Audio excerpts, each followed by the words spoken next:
most of you probably do know me, but my name's Kelly Walker. I'm the manager of the out-of-home care implementation and performance team, which is a bit of a fancy name. We do program manage PSP and certainly the foster care side of PSP as well as the out-of-home care program. So it's my privilege to be your chair today, and I've got some really great guest speakers with me that I will introduce you to really shortly. I'd firstly just like to start by acknowledging that we are all joining in today from Aboriginal lands. I am up on the land of the Gumbaynggirr people in the mid-north coast and would like to pay my respects to them, to elders past, present, emerging, and to any of my colleagues who might be here with us on the Q&A today. Today's a really exciting topic on shorter-term court orders and how we can achieve them through permanency planning. We have had quite a really high volume of people registered to attend, which suggests to me that people are really keen to learn about this topic. Kelly B, your camera's a little bit fuzzy. I'm not sure if that's just my end or if that's everyone else. Is the quality of their camera okay for you, Kath? And if other people could pop their cameras off, that would be amazing. That's all good. You can be fuzzy for me. So just some housekeeping before we get going. This is designed to be interactive. So please make sure you're popping your questions in the chat box as we go. We have had some really great and interesting and brain-bending questions submitted to us through the survey. So we will attempt to kind of go through those first. Everyone is saying you guys are a bit fuzzy, but we'll just press on. So as I said earlier, if we could just keep our microphones, our cameras off, just so that we don't interfere with the recording. Please pop your questions in the chat box. We will try to stay on topic as much as we can.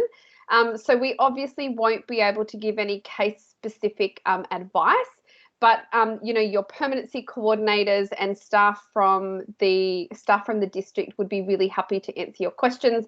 And I know if you're from DCJ, Kathy's team would be really happy to field questions from DCJ staff.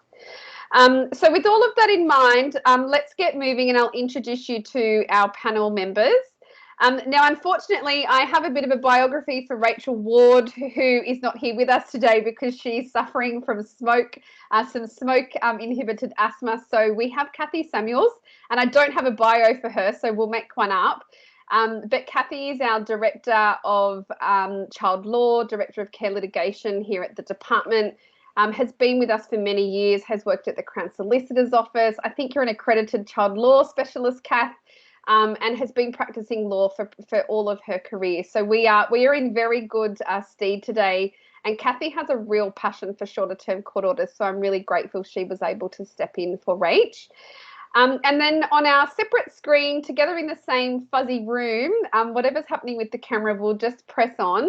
But we have Kelly Berryman and Snez, and I'm not going to pretend to pronounce Snez's surname because I'll likely get it wrong.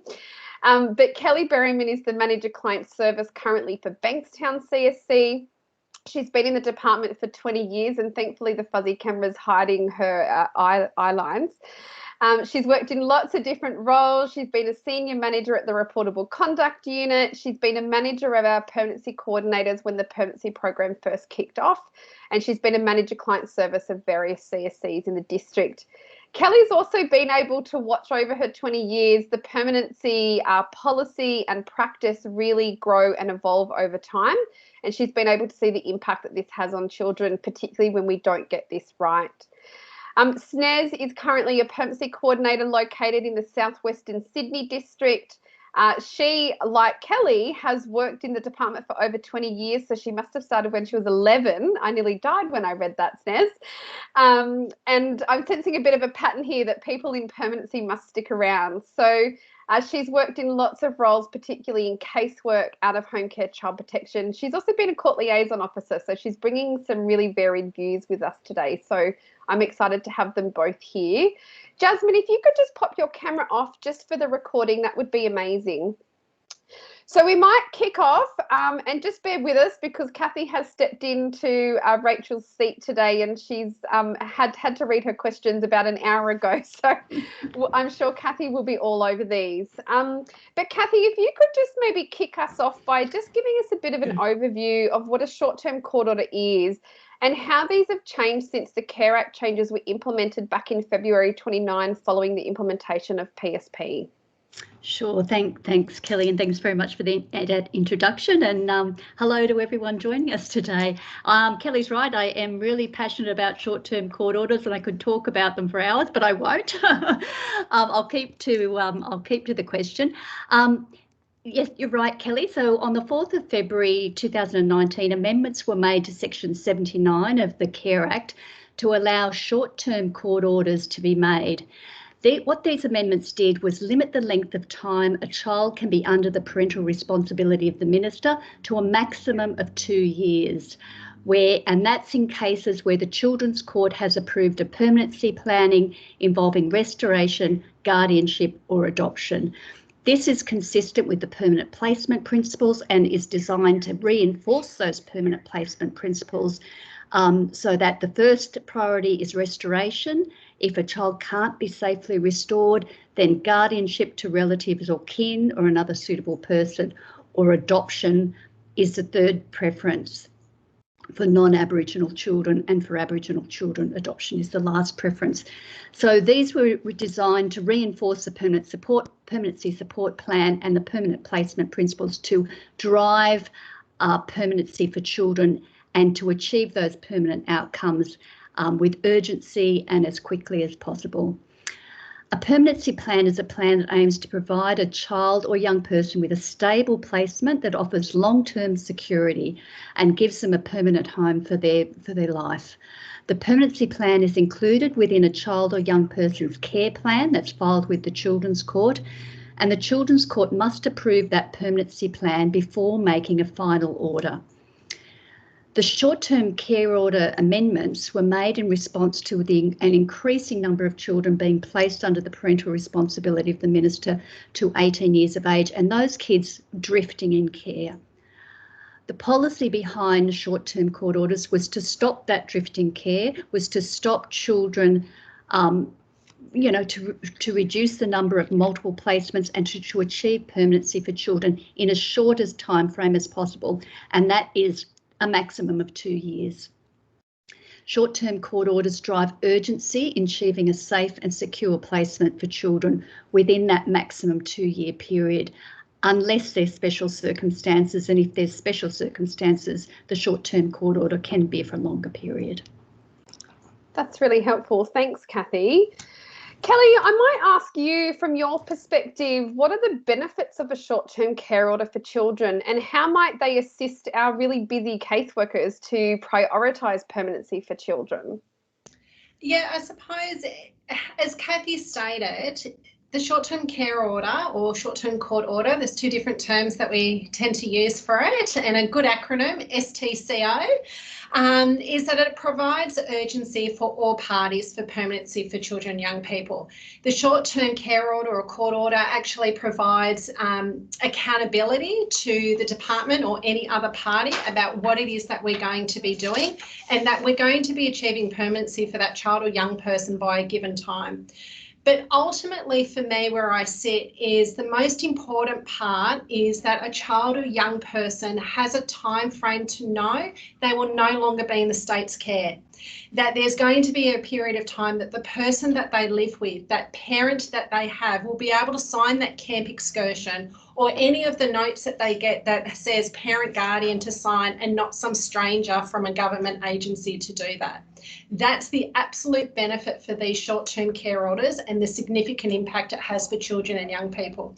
When we're going for PRM to 18, as we've already talked about and as we've seen over the years, you get that casework drift because you don't have the sense of urgency. There's always something else that's coming up, and there's no defined time frame in which we need to achieve that. So permanency will then lag on, and we've already seen that over the years, that people or children and young people staying in PRM to 18 is spending a longer period of time as opposed to seeking those restoration, guardianship or adoption orders. Yeah, it's so tricky, isn't it? And we so want permanency for all of our children. Snez, from memory, in your role as a permanency coordinator, you've actually had the pleasure or displeasure, whichever way you want to look at it, of supporting some STCOs, as Kelly says. We like a good acronym here in DCJ. Do you have anything you want to add or share from your experience of consulting on those cases, or maybe you've got some experience of when things didn't go so well even? Yep.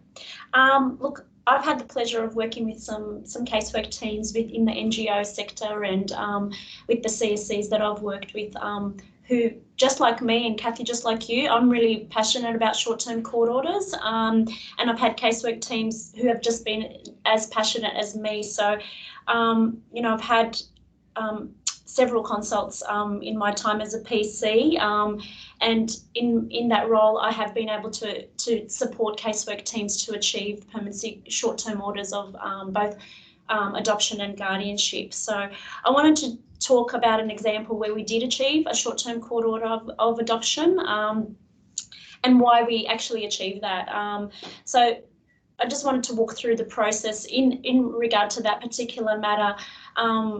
We identified early on that restoration was not going to be viable to the parents of this particular child.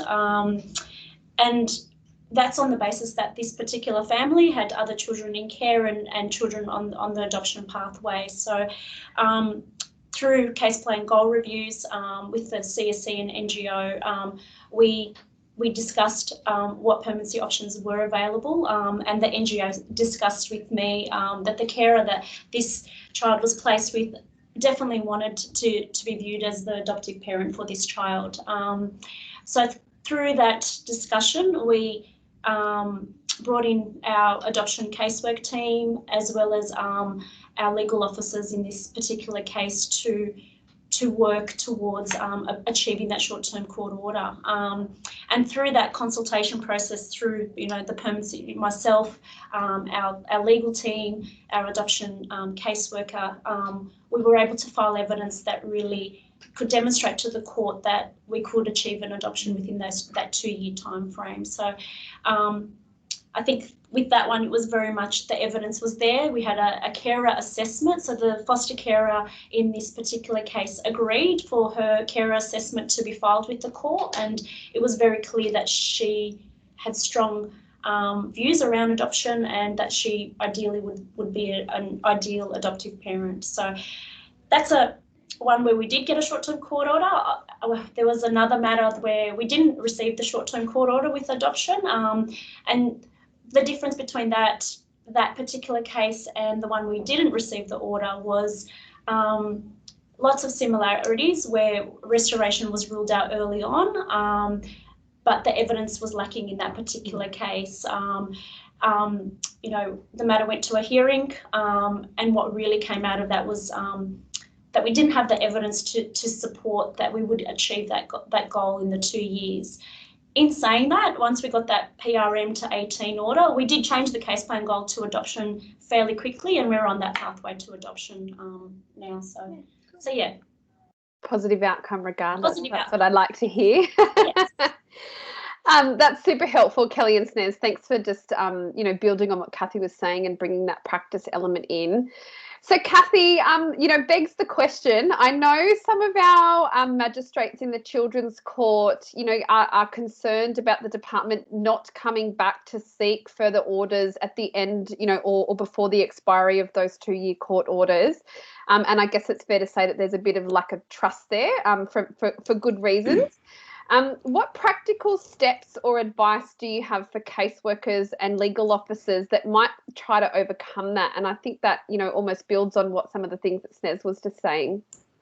That's right. Thanks, Kelly. Look, I think, and as Snez has given some really great examples, the key to achieving a short-term court order or to maximise your prospects of success are to make sure you develop a really clear, detailed, well thought out care plan, setting out all of the steps involved and what is going to be achieved during that 2-year period. Generally speaking, we see really good, well-articulated care plans for restoration within a reasonable period, which set out exactly, what the parents need to do, what DCJ needs to do, all of the actions that need to be done and the timeframes within which they need to be done for restoration to be achieved.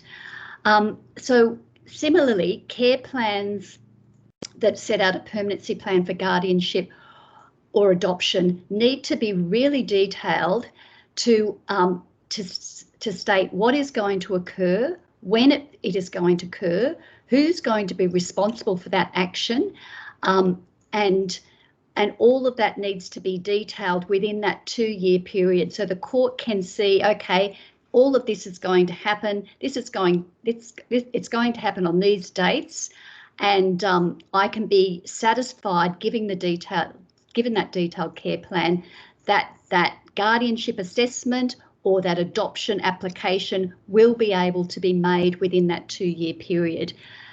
It's so important to detail the who is responsible for those tasks, whether it's an NGO, whether it's the carer, whether it's the parent, whether it's DCJ, who's going to do what, and what the tasks are, and setting out checkpoints along the way to ensure the plan doesn't drift and it keeps on track.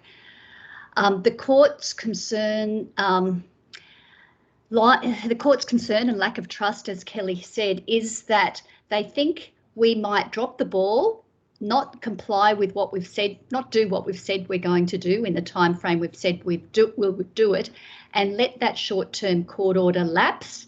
If that order lapses, then parental responsibility reverts back to the parents, and that's a real concern by the court if the court has made a finding that there's no realistic possibility of restoration. So it's the example that Snez gave of including evidence like a carer, any sort of assessment that you've done of the prospective adoptive parents, prospective guardians. So if there's already a carer assessment, seek the carer's consent to file that, or if you've done some preliminary assessments, even if it's interviews or home visits, include all of that evidence and make sure that the guardian, the prospective guardian or prospective adoptive parent is on board with the plan. Funnily enough, it sounds like an obvious one, isn't it? But I know we've come unstuck with that in the past. Thanks, Kathy. I think that's really helpful and some really practical steps. And for everyone's knowledge, some of this is outlined in some resources and fact sheets. I have put a bit of a link up to the PSP Learning Hub, and we've also got some other resources that we'll send out after the session. So it sounds like, no-brainer. We're already doing really great, clear care plans for restoration on the who, the how, the when, and we need to be mirroring that a bit better for our guardianship or adoption cases. Kelly, I just wondered, from your perspective as a manager client service who oversees, lots of casework teams and child protection teams who would obviously be seeking these orders regularly, whether from your perspective you want to build on anything that Kathy was just talking about. Yeah, look, I just want to highlight, I can probably understand a bit of where the court and our legal practitioners are coming from, because I think we have to look at our past practices. So 20 years ago, all we could actually receive from the Children's Court was a 2-year order. And so that was very much a common practice, where the onus was on us as the casework practitioners to demonstrate why children needed to be in the state's care up until the age of 18. And more often than not, we were never granted those orders.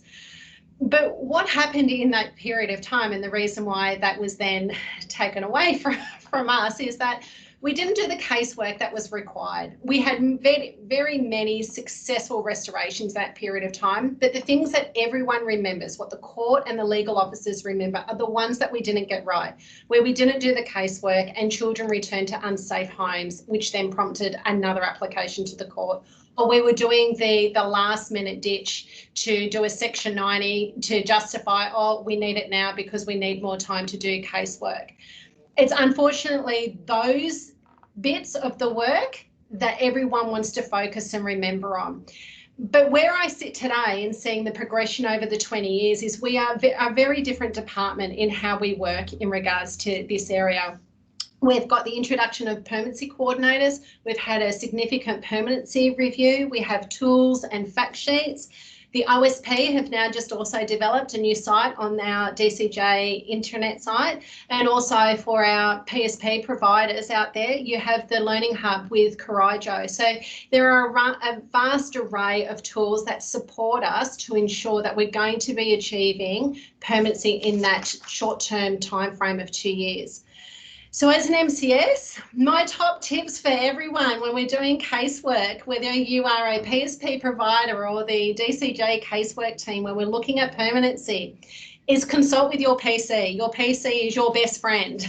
They know permanency, they know all the fact sheets, and they will help guide you when we're looking at the right permanency decisions for children and young people. That we need to actually, as Kathy has said, we need to write detailed transition plans in your care plan with realistic timeframes, because it's not a fanciful plan that we're having. We're actually structuring to the court and all the parties to say this is what needs to be achieved by what timeframe. Like we do with families when we're writing a family action plan for change and all of that. We need to hold ourselves accountable to the same level. We need to be recommending, so the courts build some trust in us, we need to be recommending Section 82 reports, and probably at a 5-month mark and an 11-month mark, because currently we can't have them post 12 months, but fingers crossed, hopefully with some legislative change we might be able to. But at least by having those reports of those timeframes, it will show the court that we are either on track or not on track, and it gives the parties the opportunities to relist a matter if they're worried about the progression of what's happening with a matter. I also recommend that we should be lodging a Section 90 at 18 months. Don't wait to the 2 years. We've told a court we will achieve permanency within that 2-year period of time, so we need to be lodging that Section 90 at an earlier stage, rather than waiting for the 2 years to lodge it. And my final tip is that if you have a strong case, if you've done all the casework, hold firm to your instructions. If you're getting pushback from your legal officer, and this is probably more so for our DCJ colleagues that are listening, if you're getting pushback from your legal officer who's meant to be taking our instructions and you believe you've got a strong case, hold firm, go to legal, go to Kathy Samuels, go to our legal managers and let them support us, because we need to be getting these. The only way we can change what's happening is by getting more of these orders, and we need to hold firm to that. So they're my top tips from an MCS point of view. Thanks, Kelly. They're really great tips. Well, we might need to turn them into a meme or something. So what about the situations where, you know, we are seeing there's some resistance to a short-term care order, particularly where sometimes a guardianship assessment of the prospective guardians maybe hasn't been done, or situations where, you know, we need a bit more time for the child and those prospective guardians to maybe build a relationship. Sometimes we haven't identified the prospective guardian yet because we're still doing some relative kin care assessments of a couple of family members occasionally. Kathy, what advice do you have for caseworkers in those situations? Is it absolutely, you know, required that an assessment, you know, needs to be done at that point? I know there's some mixed views and opinions in this space, and would really value your thoughts on that. Yeah, thanks very much. And I just want to say, Kelly, I love your top tips. I absolutely agree. They're great. They are great. We'll put them in a fact sheet. Yeah, put them in a fact sheet. Yep. Look, I think that's a really good, quick question. And the unfortunate thing is that a lot of different magistrates will have different views on this. And I think Kelly's, you know, your question's a really good question, and the tip in terms of staying firm is really important. But I think you do need to look at each case on its facts and the individual circumstances of each case, and that's what the courts will do as well. So it's difficult to give a blanket advice, but in general, what you need to do is to satisfy the court that you're taking action to either identify the prospective guardians and let them know and file evidence about what you have done so far. It's really important to file evidence about the conversations you've had, whether it's assessments with possible suitable relatives and kin, the conversations you've had with those people, where the assessments are up to, and if any assessments are completed, ask for those carers or the relatives' agreement to file those in court. So they may not be the guardianship assessment, they might be some preliminary assessments, or if the relative kin or carer is already caring for the child, then there will already have been either a preliminary assessment or a full carer assessment. So if you've already got some evidence about the potential suitability of that person to be a guardian, then file that. And again, you need to make sure that you have a really detailed plan set out in the care plan about what next steps you need to do and what needs to be done in order for you to complete that guardianship assessment, so that the court is confident that they can make a short-term court order and that it is likely that will be a successful guardianship assessment, and you'll be able to come back to the court and seek a guardianship order. You need to, so the courts are unlikely to approve a permanency plan where the prospective guardian has never been asked about whether they want to become a guardian, or if you haven't even started work doing family finding and you haven't already. I mean, in some cases, I know family finding can take quite a bit of time, but caseworkers really need to be acting with urgency to do that family finding work as quickly as possible. Yeah, I think that's about it. That's really helpful. Thanks, Kathy.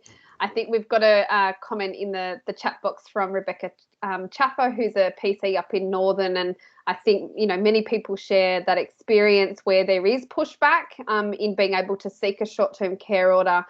The positive story that Snez talked about, where we may walk away with a PRM to 18 with the ability to change the goal and progress that quickly, but we're not seeing that for all of our children.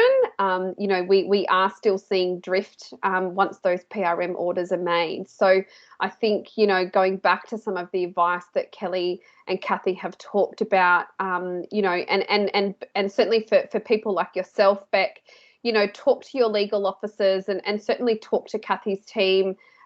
When Rachel was presenting, she was really happy for anyone on the call to contact her directly. So I'll throw Kathy under the bus and assume she's happy for the same thing. But Kathy's really, very happy to talk to legal officers and talk to our external legal practitioners where that's necessary, because our lawyers do act on our instructions, and we do need to be, talking about what's missing in our case. How do we make it stronger? How do we, what evidence is lacking that we can go out and gather?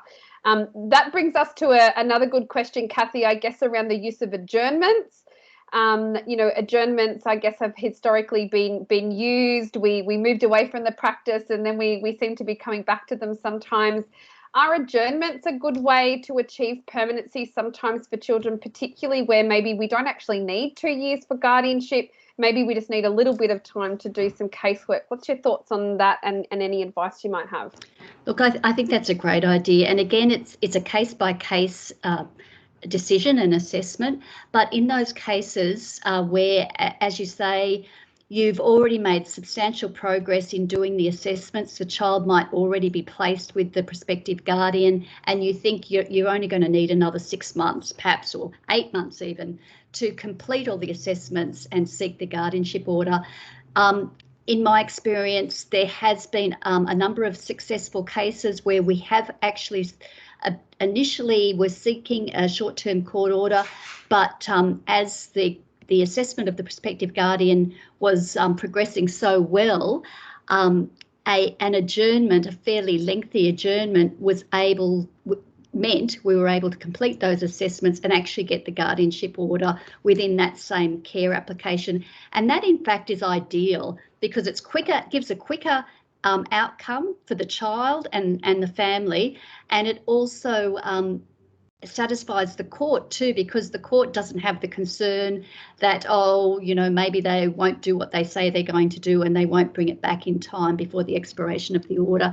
So I think the courts are very open to a relatively lengthy adjournment, as long as, again, you're really clear about what you're going to be doing during that adjournment, and the court will be satisfied that you'll be able to complete those assessments and come back to the court with the outcome, file that evidence, file the suitability assessments and seek the guardianship order. But I think that's a great idea. What the court is going to make sure is that there's no detriment to the child that results from the adjournment. So I think one of the things to keep in mind is if the child is already placed in the care of the prospective guardians, then a lengthy adjournment should not be to the detriment of the child. You know, if the parents are opposing the application and seeking restoration, they may well oppose such an adjournment, because the longer a child is there and the more settled they are in the placement, the less likely the parents are going to be for a restoration. But in these sorts of cases, presumably the court's already made a finding of no realistic possibility of restoration. No, that's really helpful. Thanks, Kath. Now, Snez, I'm going to test your legal skills on this one. In 3 words or less, can you explain in really plain English what a Section 82 report is for everyone on the call? You're on mute. So in 3 words, you said? 3 words. I'm just kidding, but, you know, keep it short and sweet. Section 82 report is basically a report to the court in regard to how that child is. There's certain elements under the Act that you need to report on to the court, how that child is generally progressing in that placement, for example. You know, in regard to their wellbeing outcomes, if it's a restoration, how that restoration is progressing, and generally how, you know, how contact is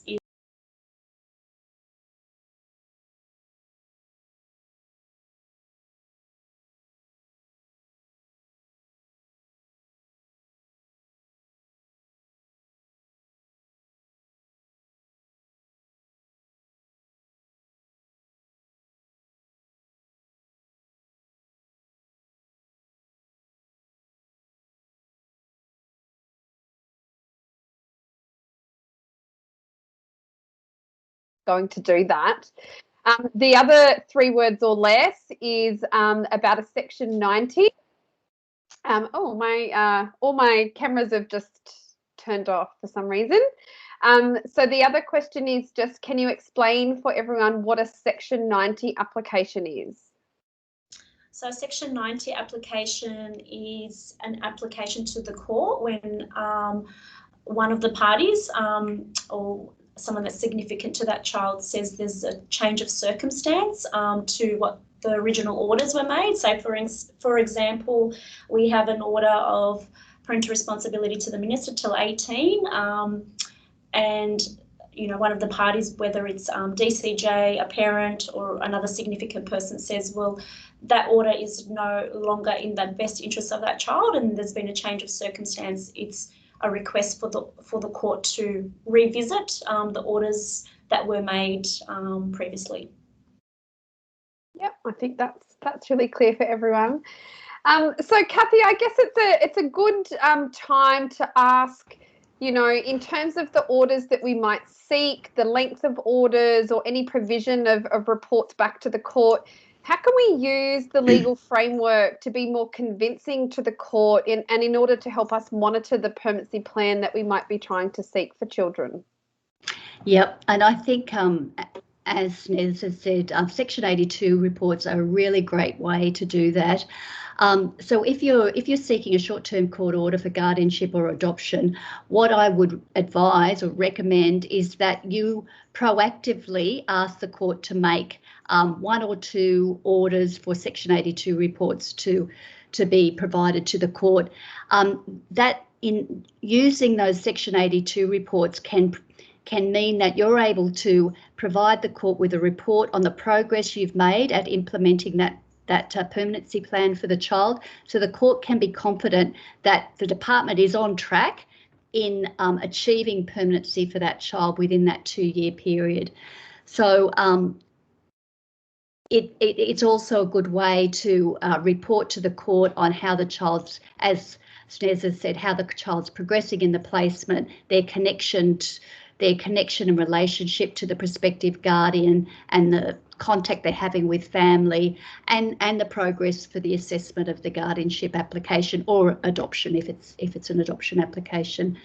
In respect of restoration, reporting under Section 82 is similar, so that the court will request, or we can offer a report on the progress that the child has been making in terms of their transition to the care of their parent, and the progress that is being made by the parent in terms of that, what they've had to achieve to achieve restoration for the child. Similarly, if there's a supervision order, then again, supervision orders are often made in conjunction with a restoration order, so that once the child has been restored to the care of their parents, there's still that oversight and support by the department under a supervision order. And again, we can report back to the court on the progress that's being made in terms of the parent's care for that child under the restoration plan, and how the child's progressing in the care of their parents, and the compliance that the parent has been, the compliance with any undertakings or any actions that the parents has said they're going to do in accordance with the permanency plan or the restoration plan. At the moment, and I've got some really exciting news. Kelly Walker's already aware of this. We've just recently been informed that there will be hopefully there will be an amendment of Section 82 mid-year, between perhaps June and August this year, in a miscellaneous amendment bill, which will go before Parliament in around June this year. And that amendment will amend Section 82 to allow the court to make an order for a Section 82 report to be provided to the court within 2 years of final orders. So that will be within the period of the short-term court order. So once that amendment, and hopefully it will pass, if that amendment passes, it will mean that we'll be able to provide regular reports to the court throughout that 2-year period of the permanency plan. So you might have a Section 82 report at the 18-month mark, so that the court is happy that there's been substantial progress in the implementation of that permanency plan. But I think, I think that's about it. It's very exciting. I was on leave last week, and I came back to an email, and I was like, yay, this is like the most exciting news I've had. Yep. So it'll be really, I think it'll give us more, ability to demonstrate to the court that we are on or off track with matters. It'll certainly help us build the trust with the court and enable us to really give another report at the 13, 14, 15 month mark, and hopefully be able to file that order really soon.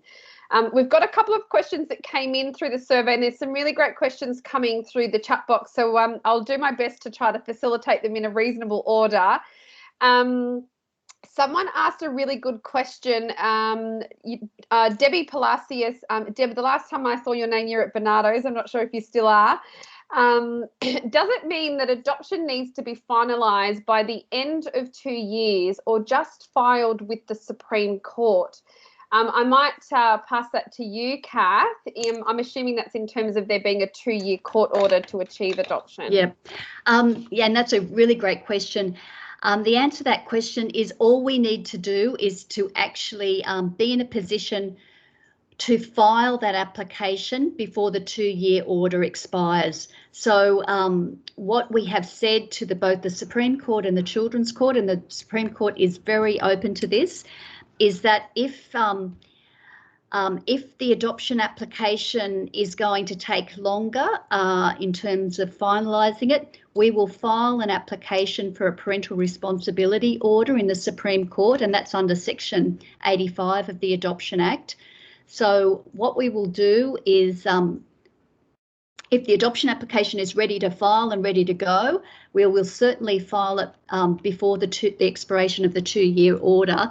And in most cases, we will probably be seeking an interim order allocating parental responsibility for the child to the secretary or even to the prospective adoptive parents, depending on, you know, the nature of the application. And so that will give the court time to finalise, to hear the application and to make the orders. Or if we still need to file additional evidence in the adoption application, it gives us additional time to complete the evidence and file that with the court. So the court's got everything they need, the Supreme Court's got everything they need to make the adoption order. So, yeah, so that's the answer. We just file the application before the expiration of the 2 years. And that's a bit of a similar scenario for Section 90s, isn't it, Kath? Like if the casework truly takes us a bit more than anticipated, say we're going for guardianship and we were anticipating to be able to file the Section 90 by month, say 18, in order to get the guardianship order by month 24, you know, there might be extenuating circumstances where we could file that Section 90 a bit closer to the 24-month mark, and the court can extend the, I'm not sure what the right word is, but they can make another order, can't they, for PRM while we're waiting for that guardianship order court process to progress. That's exactly right. You don't need to worry about completing everything that you need to do. If you haven't completed everything you need to do, or obviously it's not great, but still, if you haven't completed everything you need to do, it's so critical that you file that Section 90 before the expiration of the short-term court order, and then file evidence in support of that Section 90 about what you have done and what you still need to do, because sometimes there's circumstances beyond all of our control. Sometimes it will happen that you won't be able to complete everything for whatever reason within that 2-year period, but you still file that Section 90 application before the expiration of the short-term court order. Seek an interim order for either parental responsibility to the minister or even parental responsibility to the prospective guardians while you complete those assessments. Absolutely. We obviously, it's not a permission slip for casework drift. We still need to be prioritising casework, but certainly, you know, in those extenuating circumstances where it would be appropriate, then we should absolutely do that. Snez, Snez or Kelly, you can take your pick. I'm going to pass over to you guys. We had a question come in through the prior survey about those children, you know, often our adolescents who might self-place or make decisions on where they want to live. How do you know when restoration or guardianship might be suitable for a child who's in long-term care? And what guides or tools might help caseworkers in making these decisions? I'll start and then I'll hand over to Snez. So from a casework practice point of view, I would say that any change of placement for any child or young person should be an automatic trigger for a permanency consultation with your PC or your permanency coordinator. Sorry, I keep using acronyms. So that would be, as an MCS, that is what I tell my casework team. You're going to change your placement, have a PC consult, and let's work out what is the best permanency goal for this child or young person. And so Snez then can talk about what that next step is from there. I think for me, it's definitely a good, when a child does self-place, it is open to any permanency goal, and it's our real opportunity to look at what hasn't worked for this child in care, and what we can do differently. So if they have placed at home, how can we potentially restore that child to their parents? Yeah, there's a number of conversations that would be had in that consult as to whether that is the best option for that child, or is there something else that we would look at ultimately. So it is a tricky conversation. You know, obviously sometimes young people vote with their feet and go home, and part of my consultation will be how can we support that child best, if they do choose to stay at home. If not, what are the other options for this child that we can create permanency for them? So. No, that's really helpful. Thanks, Kelly and Snez. So Kathy, we'll pass over to you now for a question around what's the longest period that a supervision order can go for. I have to be honest, supervision orders have become a bit of a pet hate of mine. I feel like we seek them just because, and sometimes we don't always have a good rationale for seeking them, and sometimes we seek them for really long periods of time. And it just means that we're involved with families for such an incredible length of time, and we truly need to make sure that we're deciding at the time, is this the right thing for this particular child? Is the length of time the right thing for the particular child? And we should always go back and revisit that. So Kath, what is the kind of maximum length of time for a supervision order? So in general, the maximum length of time is 12 months under Section 76. However, there's also a section 76(3)(a) that says that despite that maximum period of 12 months, the Children's Court may specify a maximum period of supervision that's longer than 12 months but does not exceed 24 months if the Children's Court is satisfied that there are special circumstances that warrant the making of an order of that length and it's appropriate to do so. So really we should, as you said, Kelly, I agree completely, you should, if we're looking at a supervision order, the maximum period should be 12 months. But if there's special circumstances that warrant the court making it for a longer period, then the court does have power to make a supervision order for a maximum of 24 months. Great, that's really helpful. Thanks, Kath. I think when you add on the, 6 to 12 months we spend at court, the potential 2-year order, and then if we've got a 12+ month supervision order, it's a really long time that we are spending with families, and we do need to decide, is that the right level of support or service? What does the step down of the service and support look like, and how do we continually revisit that?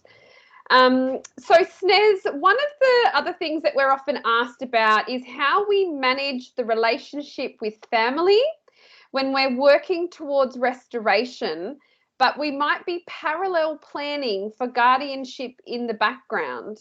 What advice do you have from your permanency coordinator perspective for staff? I'm really passionate about my consultations around when kids enter care. So I think the starting point is when we do have children entering care. Obviously, our case plan goal is 99% of the time we're working towards restoration with parents. And for me, my conversations are very much about having everyone on the same page at this point, and that restoration is the goal. My first suggestion is for an FGC to be convened, and for two purposes really. One is, if this child is placed with family, how can this family support, or even if the child isn't placed with family, how the family can support the parents to achieve restoration and strengthen those relationships. Also, how can the FGC bring connection to this family and to this child. So they're my first points. Is an FGC is my first point. And for me, this FGC is generally the stepping stone to your conversations and your casework to build support around the restoration. How can your carers support the parents around, family time? Can your carer be available to, transport that child can your carer, by being part of that, can they supervise the contact? This, allows that relationship between the carers and parents to build, if I can say. Other ways is obviously the sharing of information. It's much better when you have a relative kin carer sharing information about about the child to the parents as opposed to your caseworker. So for me, I think that's the building blocks of parallel planning, and obviously our goal is restoration, and if we have carers that are on board and working alongside parents, then when that restoration is takes place, it's much more successful. If it's not a successful restoration, we do have the groundwork there for carers that can ultimately demonstrate that they've been able to formulate relationships with the parents, those building blocks to potentially a guardianship or even an adoption. So that's my advice when I am consulting, particularly when children are entering care. Kelly, I know you too well. I'm sure you've got something you might want to add to that. Ask Kelly's like to talk. It's in the name.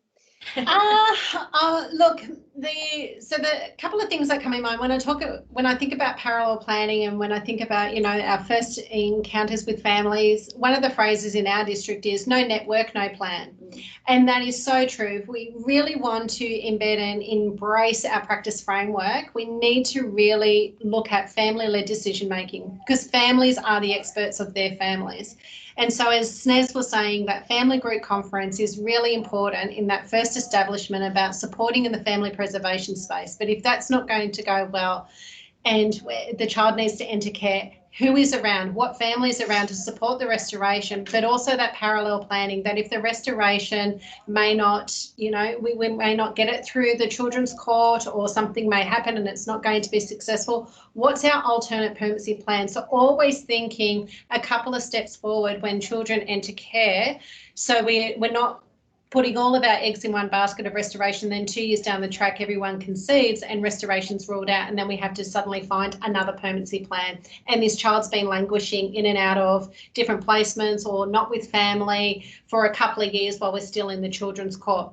So that's the key thing I want to put up first. And I think that the part is a lot of people get a bit concerned then in regards to, well, how do you have those conversations? We need to be honest and we need to be transparent, and we need to be really upfront to say, yep, we're working towards restoration, but if this doesn't work, what's our alternate plan? Family, come together. Who is best placed to be able to care and support this child long term if restoration is not successful? And I think maybe that's some of the messaging, or maybe that's not the question that's being posed a lot of the times. And I suppose in my previous role as a manager of permanency, reviewing some of these matters and looking at permanency, that tended to be the question that was missing. Yeah, no, thanks, Kelly. I think that's really helpful. It's a good segue. Beverly Bennett, I'm not sure where you're from, Bev, but she's asked a really great question that each of you might have thoughts on around what would a detailed transition plan look like? I'm assuming this is in relation to restoration. And at what stage of the short-term court order would the NGO implement that? I'd like to think the NGO would implement the transition plan in accordance with how that would be set out in the care plan. Snez, do you want to talk a little bit to kind of how those plans are developed and kind of what they may or may not look like, noting one size, isn't a fit all? Yeah, I think that's a tricky question, and I think what does a detailed transition plan look like? And as Kelly said, it's going to be different for every child. But I think this is where, you bring in all your, your experts, whether it's, your psychologists, your specialists, your PC, permanency coordinators, in regard to developing that transition plan and being clear around, who will do what in that transition plan and your time frames. I think that's the key to a good transition plan, is who's going to do what, whether they're service providers, when that service provider comes into play. It's the detail of the transition plan and really consultation with various parties, I would say, to create a good transition plan. that's my advice there. I'm not, I don't think me telling you this is how it would look like would be helpful. Yeah. No, it's so tricky. And I think this is just the nature of our work. Sometimes people do want a checklist or a ticker box or a step-by-step guide. And, it's just so complicated sometimes because every family is different. Every relative that we're assessing is going to be different to the next child. One's going to be a case where you have the evidence, you can seek the orders. Another case is going to be really complicated with what looks like a similar scenario. So, look, I think we are fast running out of time. I do want to thank everyone for participating. I can see a couple of questions in the chat box that I'm mindful that we haven't answered. They're probably a little bit too case specific for us to cover today, but I'm happy to reach out to you privately to give you some advice on where you might go. I do absolutely want to reiterate, as both Kelly and Snez were saying earlier, our PSP permanency coordinators are a new resource that our agency has implemented over the last few years.